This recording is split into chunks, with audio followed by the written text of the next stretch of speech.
Addio a Iroso, matricola 212, ultimo mulo alpino. Era stato la stella della Dunata Nazionale di Treviso nel 2017 e lo scorso 13 gennaio le Penne Nere di Vittorio Veneto gli avevano dedicato una grande festa per i suoi 40 anni, età straordinaria.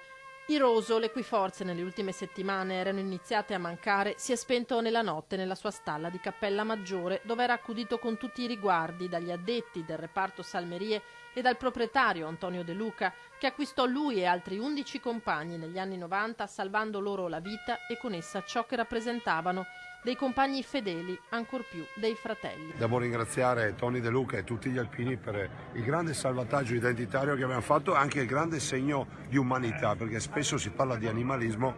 Tony De Luca li ha salvati assieme agli alpini, li ha salvati dal macello questi muli. Così il presidente Zaia, che alla festa per i 40 anni di Iroso volle esserci e che oggi commenta commosso la perdita del grande vecchio. Come tutti i veri alpini, anche il generale Iroso non è morto, è semplicemente andato avanti per restare comunque sempre nei nostri cuori.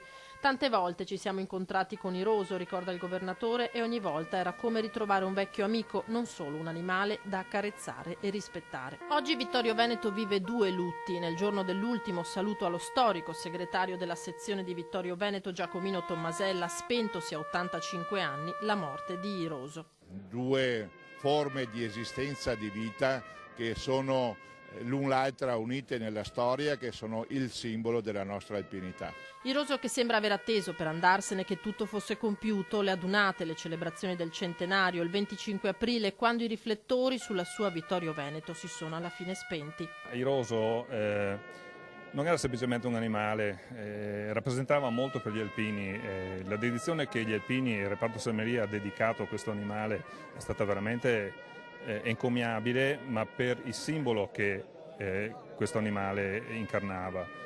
È il simbolo dell'alpinità, è il simbolo delle sofferenze degli alpini in generale, che hanno patito durante la guerra, e della profonda simbiosi degli alpini con questi animali. Iroso non verrà dimenticato. Gli alpini decideranno nei prossimi giorni come ricordarlo. Di certo verrà conservato lo zoccolo con il numero di matricola 212.